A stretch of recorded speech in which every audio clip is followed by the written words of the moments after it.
draw into the top 8. But fortunately, it is not 100% set. So we've got the top 4 matches, the top 4 tables are the top 8 players right now.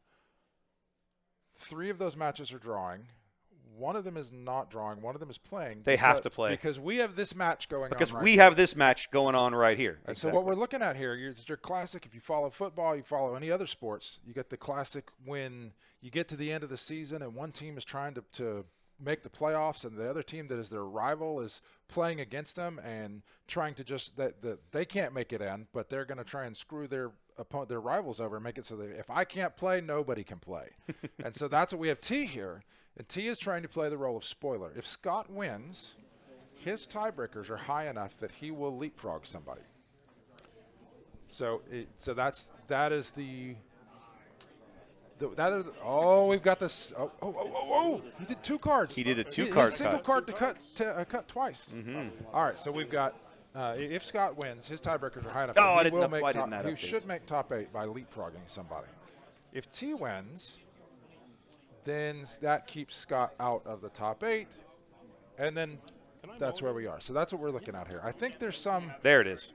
sliver of a chance that if T wins, because the other match is playing, if the loser of that match might slip below T because he's the highest tiebreaker.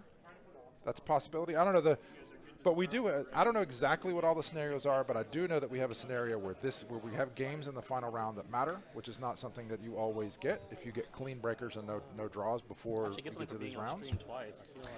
The short version is that T cannot make the cut on the left-hand side of your I think screen. he might have a sliver of a chance. He does not. I think it's because if T wins, He'll have 15 points. Right. He can't get there. But there's nobody with. There's nobody above him will have less than 16. Not even the 2 people that are playing? Mm-hmm. Okay, well, never mind. Actually, that's a fair point. Now We've that you got that mention it. team, the last group that are playing. That's a fair point, actually. There is possibly a world.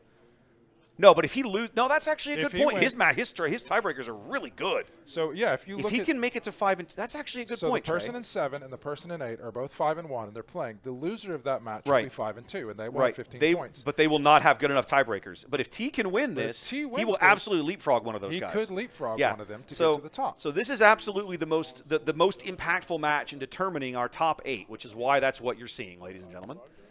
We're going to open up. The only reason we would put a Han deck on stream. Wow. You hate him that much, huh? Me? Han? What's wrong with Han? We've looked over these matches all day long, and I haven't heard you championing putting a Han deck on stream the whole time either. The matchups have all been boring. Every time we've looked at one, it's been like, oh, it's like a mirror. It's like a Han mirror. Well, no, those are not interesting matches. Okay. So we made what did we just do there? We got 3 damage onto. So he played the Ogdo Bogdo by putting 2 damage on it, and then something killed. Oh, Tarkentown killed it. He killed it with Tarkentown. He killed it with Tarkentown because Han brought it in damaged and drew out the early Tarkentown, and then he backed it up with this guy, the little what's the name of this dude? He's Hero. So I'm curious, did Scott do that on purpose just to draw out the Tarkentown? What do you think? It's not a bad play. I mean, Han 2 into Tarkentown is already a matchup that you know you're going to get hit with it early, right? Trying to get everybody's base damage caught up. There we go. And how excited do you have to be about the rest of your cards to just throw away a 5/5 on the first turn? I don't know. He's going to open with Mirren, or he's opened with Owen. Okay, so Owen becomes just go dig up a card and save me the damage that R2-D2 would have done. Yep. We're pulling out Big Daddy Anakin. The -3s all over the place. There's the Owen that bought it, and you can see the when defeated effect going off there. Scott grabbing Anakin out of his deck and taking him into his hand. I am not actually as familiar with the current builds of this Han deck. I remember we watched when we had a big event at Dragon's Lair a while back. Balls played this blue Han deck. And he played it to good effect. He made the top 8. Yes. But I don't remember the construction of his deck as compared to what it runs now. So I'm pleasantly surprised to see Marin getting play. I think that's pretty cool. Chad asking about Justin. Justin is 4-2, and at the moment he is the player immediately behind T in the rankings. If he can win his match, he can't draw into top 8. He has to play. No, he can't win. He can't make it in. I think. Well, you say that, but with that kind of tiebreaker number at 5-2, there again, it's bubbly weird. Like, is it possible? Hold Possible. on, I explain it. Because 7 and 8 are playing. Yeah. There is going to be one person that is not currently in the top 8 who makes the top 8. Yeah. That one person is either going to be Scott or T. If T wins this match, he will be 5-2, and he will have better breakers because he's playing somebody who's 4-1-1 than Justin does. So if T wins, it doesn't matter if Justin wins because T will have better tiebreakers because he's playing somebody that has better. He already has better tiebreakers, and he's playing somebody that has a better record than who Justin is playing. So his tiebreakers will get better, and he will take that last spot. We disagree. I don't know how you can disagree with math. It's not that simple because these guys that are 5-1 have such terrible primary tiebreakers. The 5-1 people don't matter. Really? Because what I'm saying is all of the 5-1 people from 1 to 6, everybody who from 6 to 1, they're all drawing. Yeah. So they're all going to have. They're going to have 16 points. These guys can't catch So them. the only people that are currently 5-1 that we're worried about are in 7 and 8. Mm-hmm. They are playing. Yeah. Which means one of them. One of them is going to be 6-1 and not. Yeah, I see what you're saying. One of them isn't going to lose. Correct. I see what you're saying. So there's only one open spot in the top 8. I see what you're saying. And there's no way Justin can leapfrog either T or Scott. That's true. He can't leapfrog both of them. Yep. Well, yeah, whoever wins, he can't jump that person. So Yep. Justin is going to be one of the top people out. Assuming Justin wins, Justin will be 10th, 9th, something like that. Yeah, that's a fair point. Play for aggression. So back to the game. Yep. There, So we're gonna. and I'm going to already. Marin is dead. Yep. And then go and do it. We're gonna deal We've 4 seen some damage. aggression. Oh, I see what he did there. What did he do? So he used aggression. He attacked with Sabine. Yeah. He used aggression to deal 4 damage to Marin, ready Sabine, and swung again. Oh, nice. So Sabine did a works whole well. bunch of pain that turn. Bring the pain. So already halfway home here is T in game 1. 14 damage on for Scott on his 28 HP base.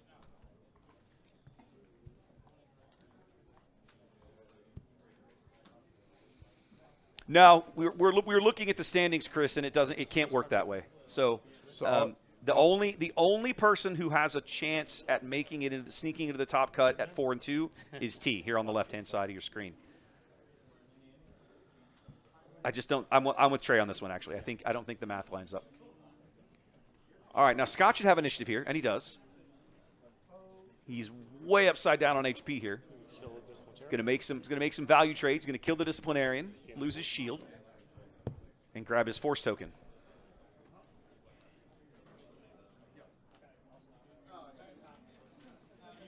He could really use a cheer it right here. I understand what you're saying, Chris.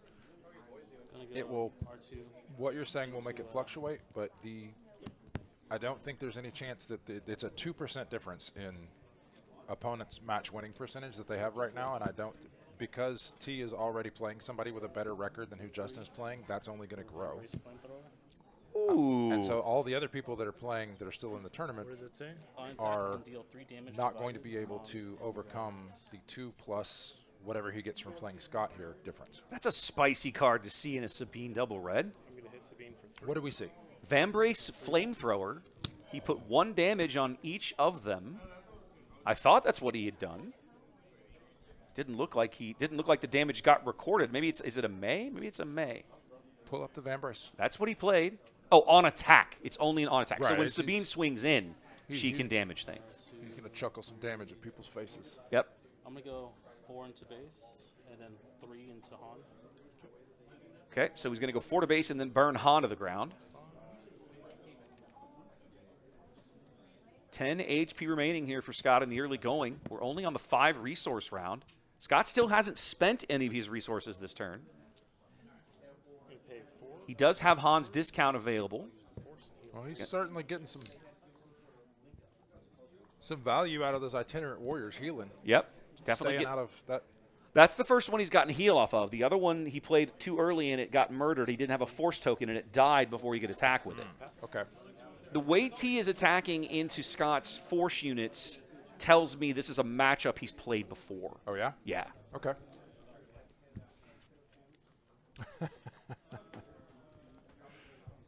Don't get me bogged down in math, chat. I think about this stuff. Trey and I had a fun conversation during the drive up here about our each of our individual little autisms that we have, right? Our little things that we have that we're Right. kind of that way about, and that I think you've hit on one of his.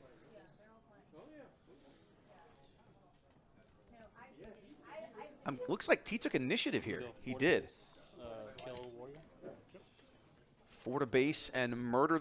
The abilities for Sabine to push base damage and still clear the board is wild. But that's probably the last action she's going to get. Yeah. Pull that up again. Pull that card up again. Mm-hmm.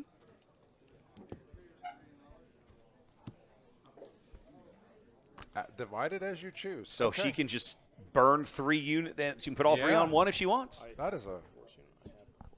I'm used to things because that card has so rarely been played. Mm-hmm. I am used to seeing the cards that do get played tend to and made up by just a quantity. The ones that say deal some Oh, amount that's of that damage. rebellious It's usually 1 point of damage to that many units. Yeah. You're usually dealing some amount of damage, but divided up into ones. Whoa. Yeah. Big boys here. It's time.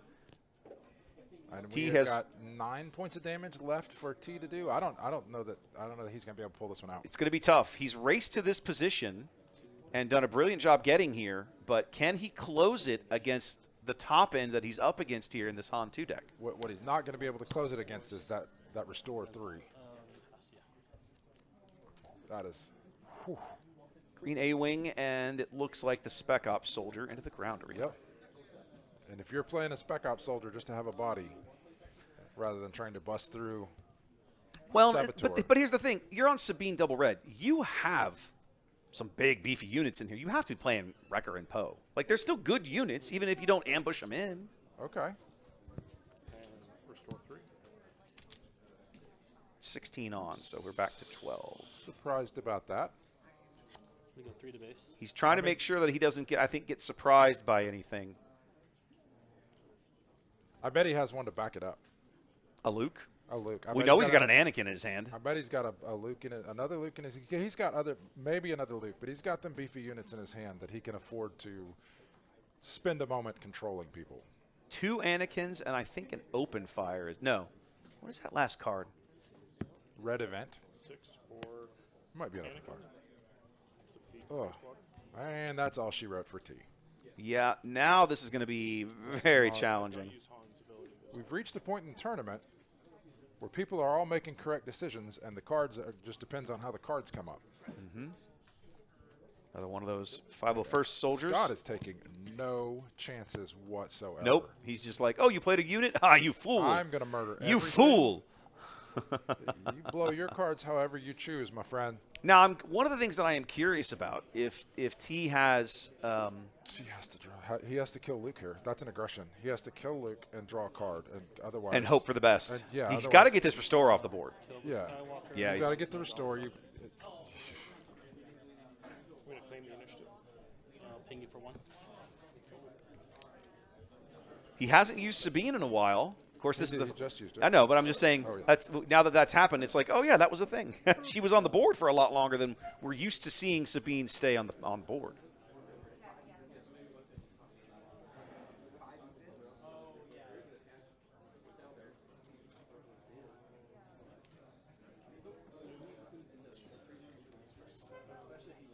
Thinking about resourcing. T still deciding if he's going to resource this round or not. Not to resource.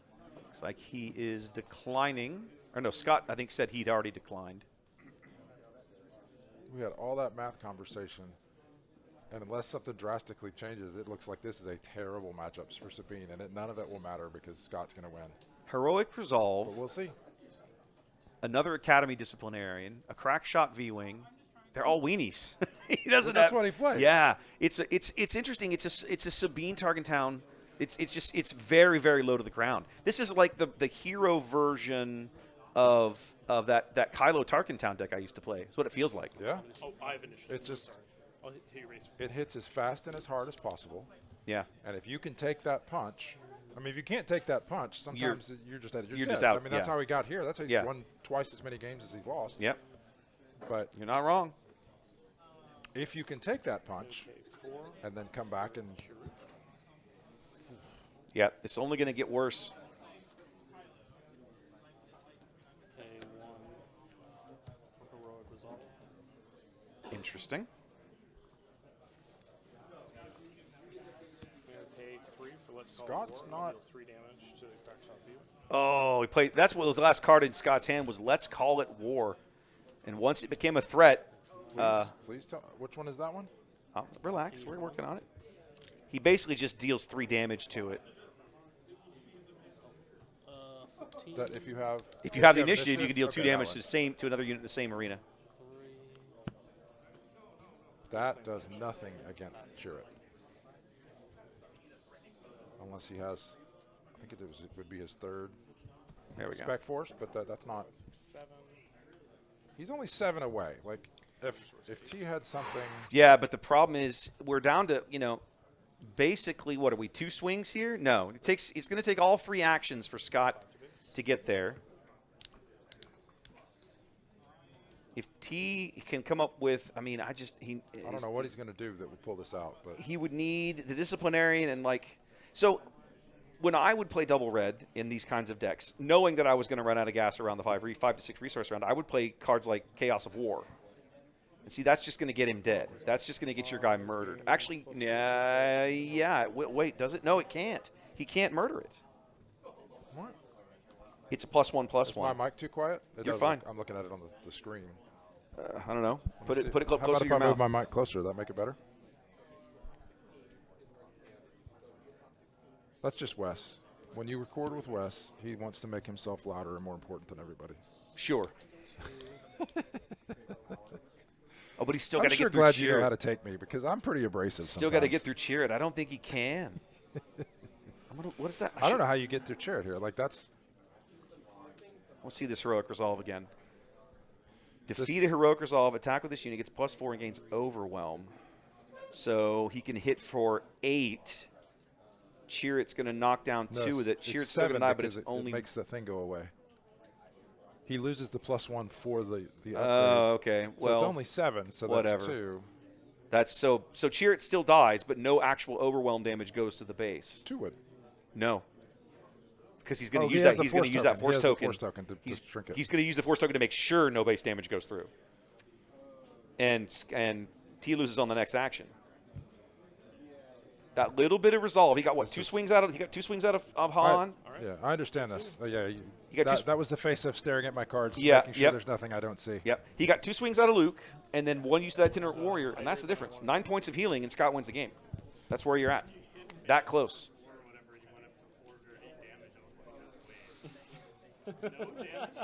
That's why he plays Spec Ops, but that still takes multiple actions. Yes.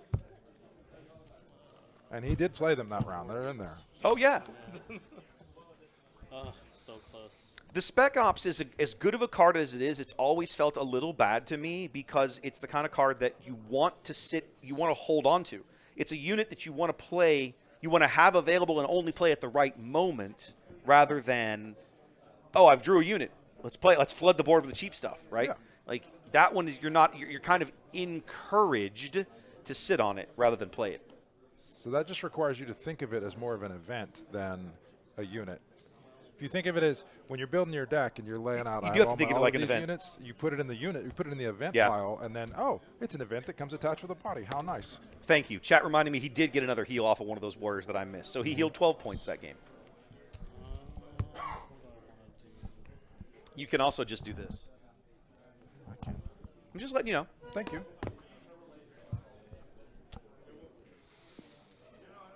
It's sideboard time here before we head to game 2, which means we cut the camera away so these guys can sideboard in peace.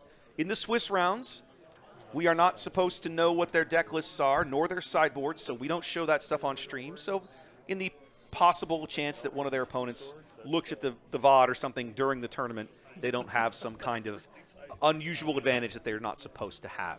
I think T is bringing in red cards. I think they're both bringing in red cards.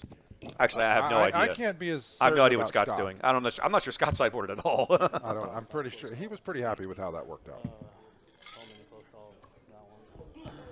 Well, it's like you said. If you can absorb the early punches, then there you go.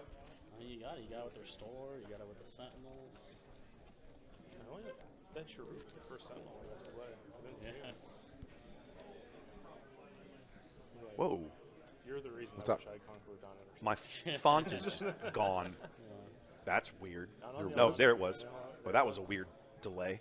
Falcon and whatnot. They don't care about that. It's like the RSS feed. So that little scrolling ticker on the bottom is an HTML file. Okay. And it looks like it does because I've set the font in a style sheet. And when it first loaded, it was on Arial or something, and I'm like, what happened? And then about three rotations in, it caught up to. I was like, whoa! I've never seen it do that before.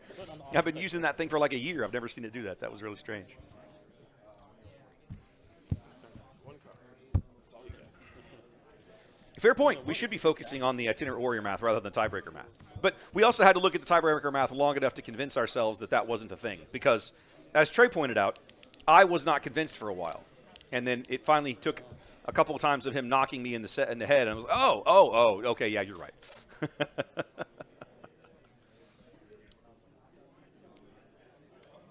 Oh, those guys on table 4 did draw. Oh, Trey. Oh, one of them. Oh, no, they didn't. They played that out. James Yeah. won. James won already. Wow. What was the opponent? What did The Vader we saw. that Your one? Vader yellow oh, one. Yeah, that's the one. That's He gonna ran be- right over Kylo in straight games, it looks like. Okay. Already. Wow. Okay. So we have.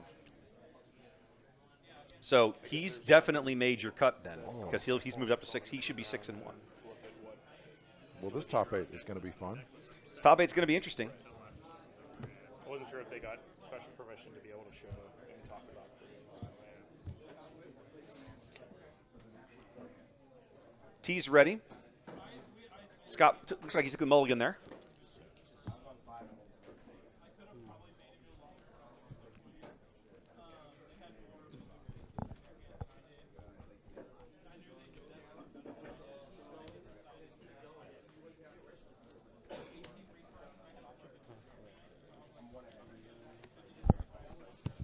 All right, here we go. It's opening with that spec up soldier. Responsibility and pay 2. Unless he does he have another one drop? Just not the thing that I want to see here. See, I think Scott. I mean, he's playing these Ogdos knowing that it's going to get Tarkin Town. Yeah, I think he's forcing him to use Ogdo Yeah. Bardo. He's like, at least if this way, if you get rid of it now, I don't have to deal with it later. Kenya and Tarkentown. It's like a is- fuse.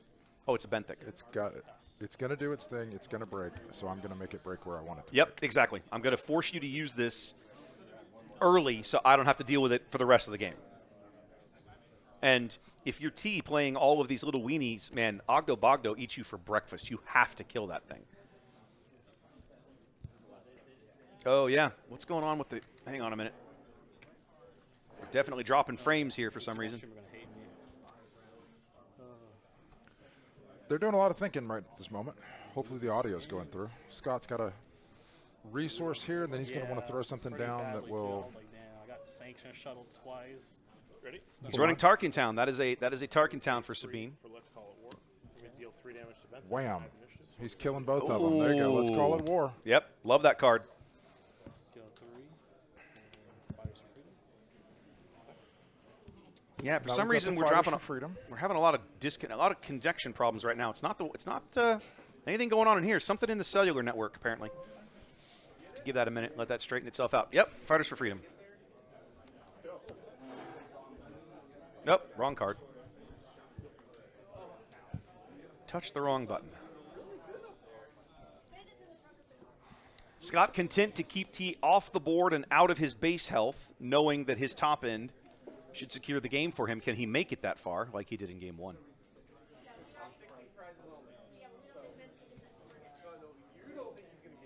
We've got the 2 pings from Sabine are the only damage that has been done at this point. And it's actually put T closer to being dead than Scott. That's a fair point. I hadn't thought about it that way, but you're right. I think it's for 1. So he's doing that. Sabine continuing to play the ping games here. I'm a little surprised. That feels like a bit of a stall. Bit of a stall. Also, he wants to get. So if he's planning on like flipping Sabine early and putting something on her, then he wants to get that ping in immediately. Yeah.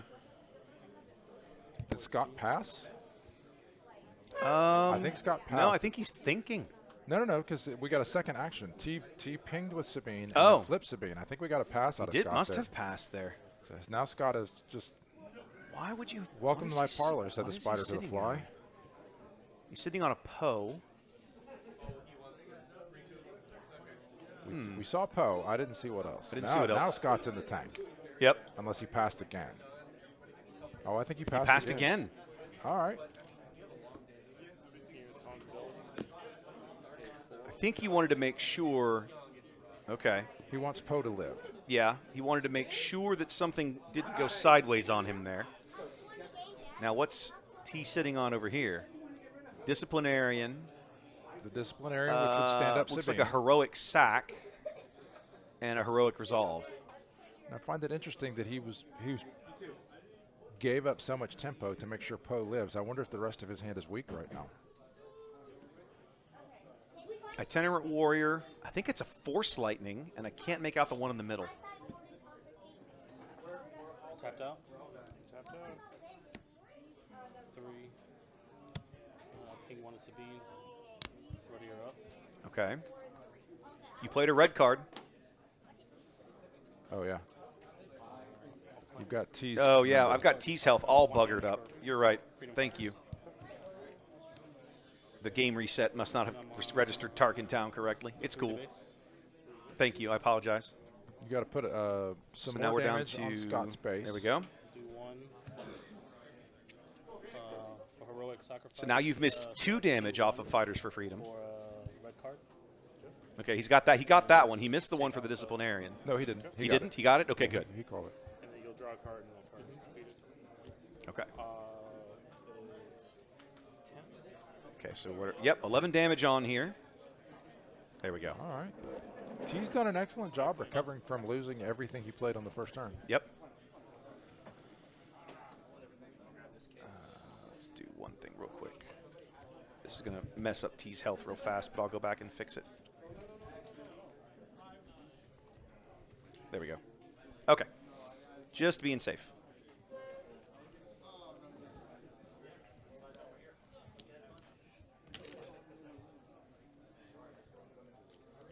Scott's going to open the 5 resource round by putting his leader onto the board.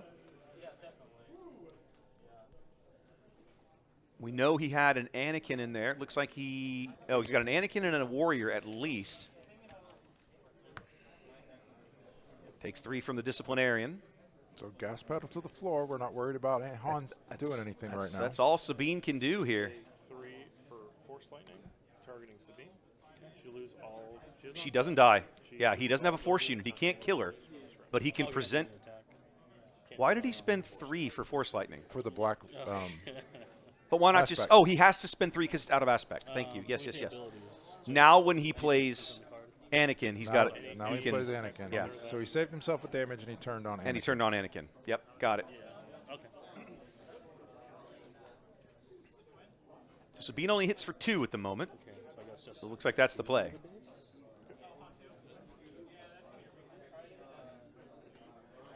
He is playing this deck really well. He is. Yeah, I agree. He's ducking and moving and recovering around things. Kill for 501st. Han needs to take a damage there. Another 501st. That's fair. Okay, so he played 2 of those, but only one of them stuck. Scott takes Where's initiative. he getting all these cards? Sorry. Bentic. 1 for Benthic. The heroic resolve on Sabine. And then heroic resolve on Sabine. So I get the feeling Scott's going to need to deal with.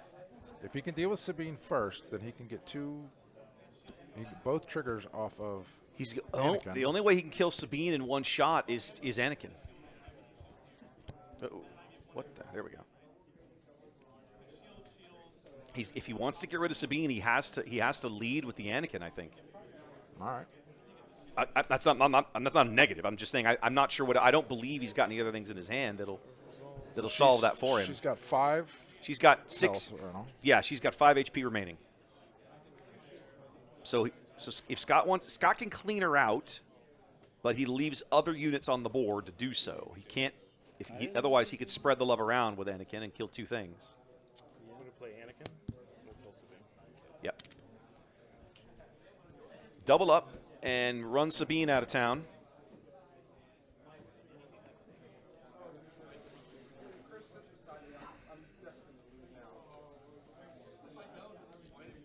Gonna go 2 to base.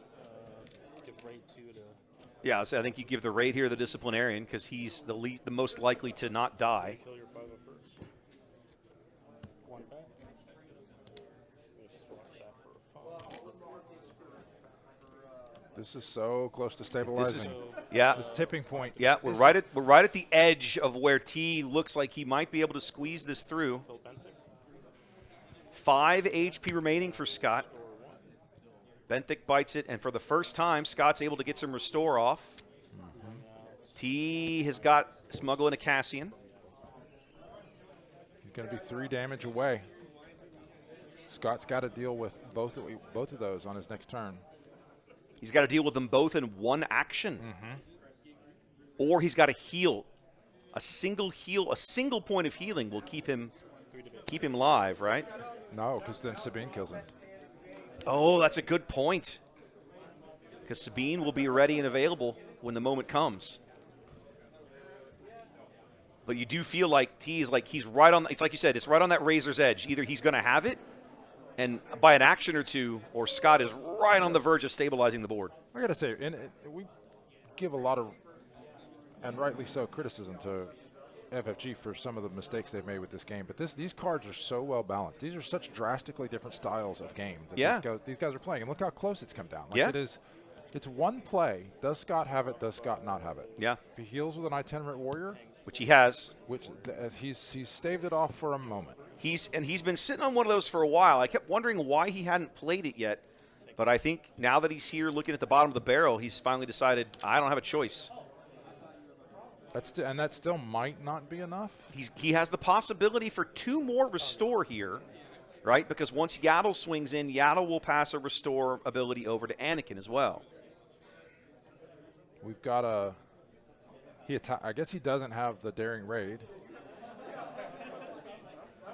I guess the Daring Raid wouldn't do it. Wing Leader, Heroic Resolve, and I can't make out the first one. I think it's a Spec Ops. 7? Like maybe you play that Wing Leader and put the damage on Cassian? I mean the tokens on Cassian? And then your 5/7 doesn't kill Cassian. You get the chance to attack with both of those. The Wing Leader into Cassian is not a bad play, now that you mention it. I kind of like it, truth be told. What's he got? Going Heroic Resolve onto Cassian. Because Cassian, he can't kill Cassian in 1 hit here. So Cassian now has the ability to buff himself with that Heroic Resolve. If Anakin attacks into Cassian, he cannot do that because it would kill him immediately. 2 to base. Restore 1. Okay, so that's a... He doesn't just kill him? Cassian, +3. spend the resources and Cassian hits for 8. 8 or no 7? 8 to base. 6. 7 to base, but it's still. Oh, yeah, 4. It's for 7. Right? It's 7. Defeats this, so the 3. But it's still +4. It's +4. It's so still then- exactly what he needed. Yeah, it's exactly still a what he +4. needed. This gets defeated. It's not part of the calculation, but it's still 4 plus 3, 7. Okay. Yeah, still though, it's enough. It's enough to get him over the hump and force a game There we 3. go. So sucked that I thought that it counted. That was There we a- go. That was an incredible amount of resilience Yeah. for a deck that I did not expect to see. I completely agree. I thought T was cooked as soon as he plays a bunch of cards on the first turn and immediately loses all of them to 1 play from Scott. I thought the card advantage, the lack of tempo, I thought that was going to doom T right there. But this is a whole new ballgame now. Man. Yeah. Love it.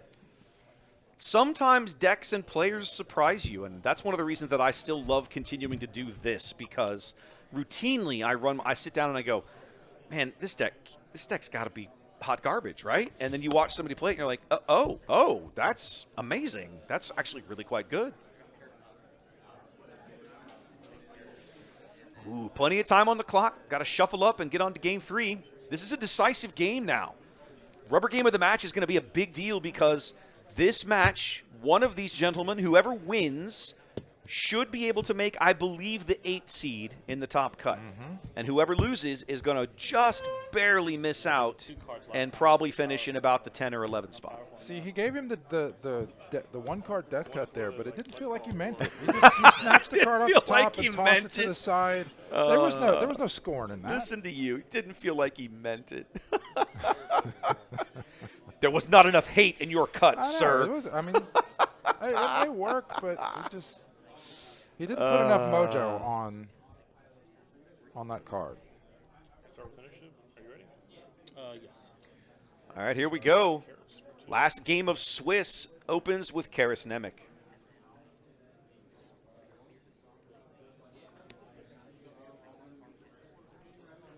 R2.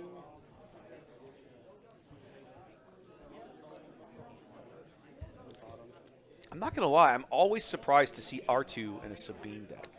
But it's still a decent little 1-drop. I'll ping you for 1.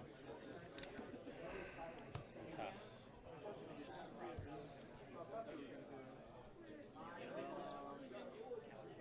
So that last game that we watched with Sabine, I think that was an excellent example of why aggro decks are not as easy to play as people think they are. You get one of the knocks that very you see on aggro decks, especially from control players and people that just don't know better, is that they're just dumb and you just go as fast as possible.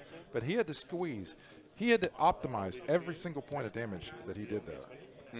And if he hadn't done that, he loses the game and he's out of the time. I mean, that might have been what puts him in the top 8 is his ability to play it optimally. Right. Get every point of damage. You pretty much have to make, I won't say the exact right decision, but pretty close to the exact right decision in every moment to squeeze every point of damage out of an aggro deck that you can in some matchups, or you just don't get there. You find yourself 2 actions behind somehow, and you're done. He's looking. Apparently, Scott needs a spy token, and he's kind of like, don't have these handy. He uses what? So he ran his Karis Nemec into and something to get it killed, needs a and spy now token. he needs a spy token.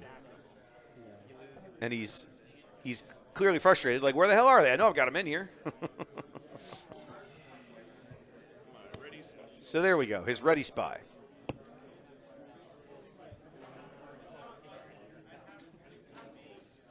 Gonna go. But it is not a force unit. So he will not have the force. Nope. This is one of the more interesting takes on Han 2 Blue that I've seen, because clearly he's using the Force for certain things, but he's also not like super focused on it in the early going here.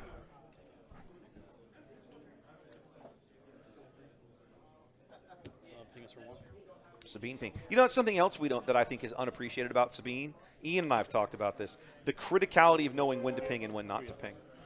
T had, in that last game, T had some really early pings that felt like, why are you doing that? But look how close the Razors game came down, and that singles, those extra few points of damage made a big difference.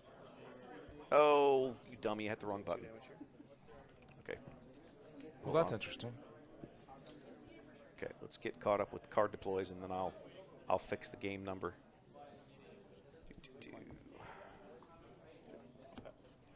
I don't.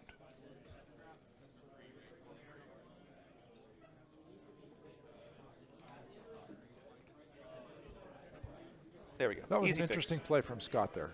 Which part? He threw away his spy token to put 2 damage on the disciplinarian. Well, because now Marin can go to base or something and clean it out. I guess he's looking. I mean, but he could have done that immediately. But then he has to use Marin to kill the disciplinarian, which requires an attack from Marin. He could have just attacked the disciplinarian with a Marin. So in the same amount of actions and the same amount of discards, you're going to kill. He's gonna attack R2 and discard a card to deal 2 damage to the disciplinarian. Right. And take 1 damage back. And grab his force token. So the difference here is if instead of doing that, he had just claimed, he would have 1 more point of damage on the base because T would have attacked with R2. He would have had 2 more damage on Marin and still had his spy token to be in the exact same. Marin wasn't ready. Marin got played last round. I know. No, I mean this round. So this round, his first action would have been to attack the disciplinarian with Marin, and she deals 2 damage from combat and 2 damage from discarding a card, Yeah, which you is can what he did. you just smash him out. Yeah, yeah. So the same number of actions is what I'm talking about. Yeah, And okay, he I just see where you're doesn't going. lose his. Oh, the big. There we go. Yep, the Perfect. Thank you, Kate. Clear. Marin is no longer Tarkentownable. That's why he true. did it. Tarkentown hasn't been used yet for the first time in the match. No Ogdo Scott Bogdo to didn't force open it. with an Ogdo, so Tarkentown remains an option. That's actually a really good point. I hadn't thought about that. The 3 damage on T's base have all been put there by his own Sabine, but now he's got to square up with this Chirrut in the ground arena. Exactly the sort of unit that T does not want to see here on his leader deploy round.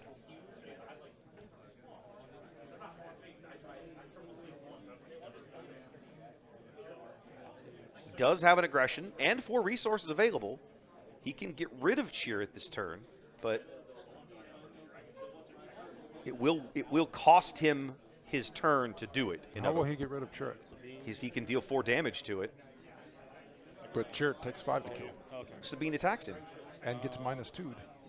And She's 2/5, right? huh? So she'll deal 0 damage to Chirrut when he -2s her, and then you'll deal 4 damage with the aggression. So hold on a minute. She takes some damage. He does put 1 to base using her attack. So she just ran him into Chirrut, For 1, yep. and now he's not dead. Because Chirrut took no damage from her. True, but he no longer has a force token. That yes. And he can't get one this round. And ready up Sabine. But he can Yep, attack I think with you're ready, Marin. Sabine. Oh, he's readying Sabine. There we go. I'm going to Tarkentown. Now there we go. We're just trading out. We're going to use Tarkentown. Tarkentown. We're going to use Tarkentown to clean up Chirrut. This is And now he can push 3 more to base. Swap that out for 12. So perhaps not the ideal line. Certainly not what you would have preferred to do with your turn as T, but well. If you're doing it that, worked. why don't you use the aggression first? Put the 4 damage on Chirrut, Tarkentown him, and then get the same amount of damage on his base with Sabine and draw. No, a card. you don't get the same amount of damage on him because Chirrut's in your way. You just draw the card. You draw the card instead of readying Sabine. But you end up with only 11 damage on instead of 12. He did all that for the 1 point of extra damage. And that 1 point might make the difference in the game. We saw how close Game 2 was. But you also don't put the 3 damage on Sabine. And No, you don't. Marin's about to clear the board. Yeah, she very well can. Yes, she can. And she's going to put 1 more damage back on herself by attacking R2D2 And then blowing a card away. and blow the card away. Yep. Grogu to deal 2 damage to Sabine. Which you cannot do if you use aggression Tarkentown to kill. Now that's also fair. Let's go to Probably a good line for Han there. Maybe T changing tactics now, going to the space arena. Or at least changing lanes. I'm trying to remember how much damage Scott had on his base at this point in the last game. It was more than this, I think.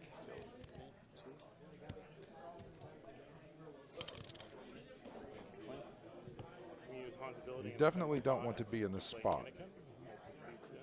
Yep. This, Now this spot where you're Yep. claiming the initiative Now- and Scott still hasn't played anything. Now this is now not feeling good. Now that Tarkentown is no longer a threat, it really opens up the things that Scott is able to do, the shenanigans he can get away with as leader. We've seen. I don't have the contents of T's deck on my head. No. But we've seen enough swingy, Yeah. back and forth momentum swings this today that I'm not. This looks terrible for T. Right No, now. I This agree looks with you there. Crazy terrible. He's sitting on a But 2 tubes, his own Charisnemic, and what I think is the those Van braces we saw earlier. He's just going to continue to push damage, which great. It's literally the only play he's got, but I think he's cooked. Play Owen for 0. I will be fascinated to see if he has a way out here. If he pulls a way out of this, I definitely want to be here for it and see it. Because that would be amazing. It'd be incredible. So we've got 5, 6, 7, 8, 9, 10, 11, 12. Play Force Lightning. And 1 additional to deal 2 damage to carries. So we got a positive use out of Force Lightning from Scott. And it kept all of his.